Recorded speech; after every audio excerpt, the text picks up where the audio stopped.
बाहर से संसारी लेकिन भीतर से संस्कारी रहो, भगवान के होकर रहो। पम धीरेन्द्र कृष्ण शास्त्री। अरैल में बागेश्वर धाम सरकार की हनुमत कथा, हिंदू एकता का दिया संदेश। जातियां छोड़ो, हिंदू समाज का महासंगम बनो। पम धीरेन्द्र शास्त्री। राम नाम की माला ही जीवन का आधार, कथा में उमड़ा जनसैलाब।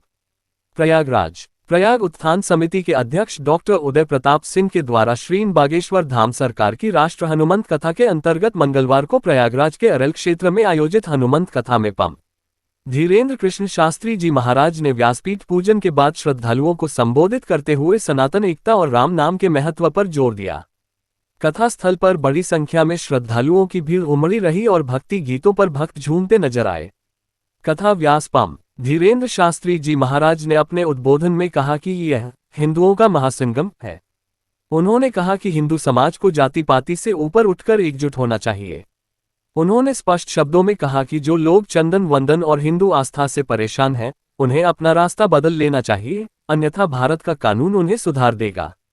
उन्होंने उत्तर प्रदेश की पुलिस व्यवस्था का उदाहरण देते हुए कहा कि यहां कानून व्यवस्था से कोई बच नहीं सकता। उन्होंने प्रयागराज को आस्था का सबसे बड़ा केंद्र बताते हुए कहा कि संगम में आस्था का सबसे बड़ा कुंभ लगा है, जहां सनातन की शक्ति दिखाई देती है। उन्होंने कहा कि हम हिंदू हैं, सनातनी हैं और हमें इसी पहचान के साथ संगठित होना होगा। कथा का शीर्षक सुंदरकांड बताते हुए उन्होंने कहा कि यह वह कथा है जो जीवित मनुष्यों को भी भगवान का स्मरण कराती है। उन्होंने कहा कि जो व्यक्ति भगवान को सर्वस्व अर्पण करके जीता है, उसके जीवन में किसी चीज की कमी नहीं रहती। उन्होंने श्रद्धालुओं को संदेश देते हुए कहा कि बाहर से संसारी लेकिन भीतर से संस्कारी रहो, भगवान के होकर रहो। पम शास्त्री जी ने संतों के सत्संग को जीवन की दिशा बताते हुए कहा कि संतों के संग बैठकर हरि नाम लेना चाहिए। उन्होंने कहा कि प्रयागराज में अनेक संतों के दर्शन होते हैं, लेकिन संतों के प्रति प्रेम और श्रद्धा बनाए रखना आवश्यक है। उन्होंने विनम्रता पर बल देते हुए कहा कि बड़ा बनने के लिए झुकना पड़ता है और अपने से बड़ों का सम्मान करना ही बड़प्पन है। उन्होंने कहा कि यदि जीवन में सच्चा आराम चाहिए तो भगवान का नाम जपना चाहिए। उन्होंने राम नाम की माला का महत्व बताते हुए कहा कि जिस माला में राम नहीं, वह माला किसी काम की नहीं। कथा के दौरान सीता राम कहिए, जाहि विधि राखे राम जैसे भजनों पर श्रद्धालुओं ने तालियां बजाकर भक्ति भाव से वातावरण को राममय कर दिया। कथा व्यास ने कहा कि मनुष्य जीवन बहुत दुर्लभ है, यदि जीवन में राम नहीं तो ये जीवन किसी काम का नहीं। कथा कार्यक्रम में श्रद्धालुओं की भीड़ देर शाम तक बनी रही और पूरा क्षेत्र जय श्रीराम के उद्घोष से गूंजता रहा। कथा के प्रथम दिवस पर महाभारत के कलाकार अर्जुन त्रिलोचन महाराज, पागल बाबा महाराज, महापौर गणेश केसरवानी ने आरती की और इस भव्य में आयोजन के लिए प्रयाग उत्थान समिति की प्रति आभार जताया है। घर जाओ, नहीं तो आने वाले दिनों में सिखर भी जाओगे, भारत का कानून छोड़ेगा। स्वामी जी, अमेरिका ईरान में जो टॉक होने हैं, भारत की बात करूँगा। प्रयागराज बुंदेलखंड की बात की बात है। यूजीसी को लेकर मैं ये पूछ रहा था कि जो ये जो सीटफायर हो रहा है, तो अगर ये अगर सकारात्मक नहीं जाता है तो इसका दुनिया पर भारत पर क्या असर पड़ने वाला है? देखिए, वैश्विक रूप से देखो, तालाब में पत्थर फेंको या डायमंड, तरंग दोनों से उठती है। उसी प्रकार विश्व में कहीं पर भी युद्ध होगा, उसका स्पंदन हर देश को होगा, तो भारत को भी होगा। और हमें लगता है भारत क्या लग रहा है नासिक के कंपनी में बड़ा मामला हुआ है, वहाँ के वर्करों को, महिलाओं को ले जाकर उस पर हमने बोल दिया है कि सुधर जाओ वरना भारत का कानून सुधारेगा। और महाराष्ट्र का कानून बहुत अच्छा है और महाराष्ट्र में इस बात को लेकर के वहाँ के हमारे बहुत ही प्रिय श्री देवेंद्र फडणवीस जी सैद्धांतिक रूप से, वैचारिक रूप से अपनी परंपरा को बहुत प्रबलता से मानते हैं। तो अब जल्दी ही हमें भरोसा है कि वो इस पर कठोर कार्रवाई करेंगे। हिंदुओं से प्रार्थना करेंगे। हमें लगता है व्यापारवाद में यदि मजहब को आगे लाया जाएगा तो देश की स्थिति परिस्थिति बिगड़ जाएगी।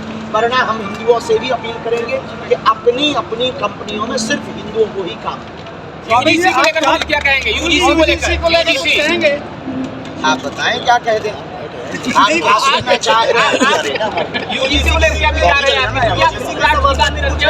को लेकर अगर बात की जाए यूजीसी के आने के बाद देश में जोड़ने की बात करते हैं, तोड़ने की बात नहीं करते हैं। तो हमारा यही उद्देश्य है कि सरकार नीति विधाएं और संविधान की पद्धति जो है समानता वाली, तो हम चाहते हैं कि हमें जातियों में ना बांटा जाए, हमको भारतीय रखा जाए। महाराज जी सर्वजन हिताय सर्वजन सुखाय का नारा देंगे आप जी? सर्वजन हिताय सर्वजन सुखाय का, तो उसमें दिक्कत क्या है? आप क्या अपना भर सुख चाहते हो का?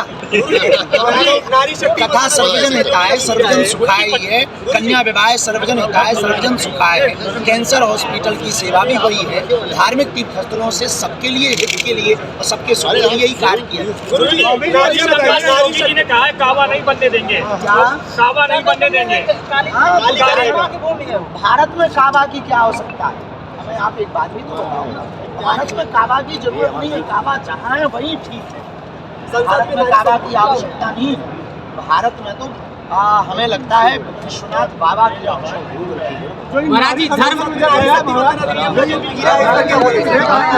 आपको लगता है कि राजनीतिक पार्टियां हैं वो वाकई में चाहती है कि महिला आरक्षण वो लागू हो, क्योंकि पार्टियां पहले भी अपना जो है 30% से ज्यादा उनको टिकट दे सकती, जबकि ऐसा जो ग्राम के केंद्रों में नहीं मिलता। आप क्या करेंगे?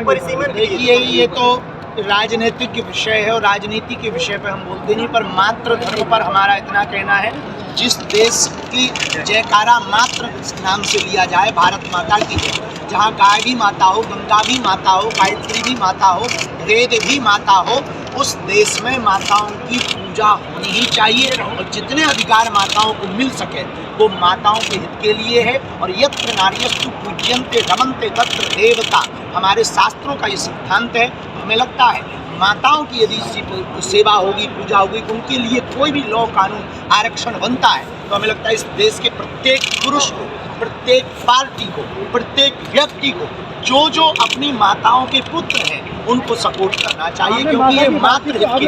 बच्चों की बात की है, तो आपको लगता है कि इंडिया के अंदर लोगों के पास इतने इंसान है कि उनको 4 बच्चों को पाल सके वो? जी, आपने 4 बच्चे कहे कि 4 बच्चे अजगर करे ना चाकरी, पंछी करे ना काम, दास मलुका कह गए सबके दाता राम। जब उनके 30 बच्चे पल सकते हैं तो हिंदू के 4 नहीं पल सकते। महाराज जी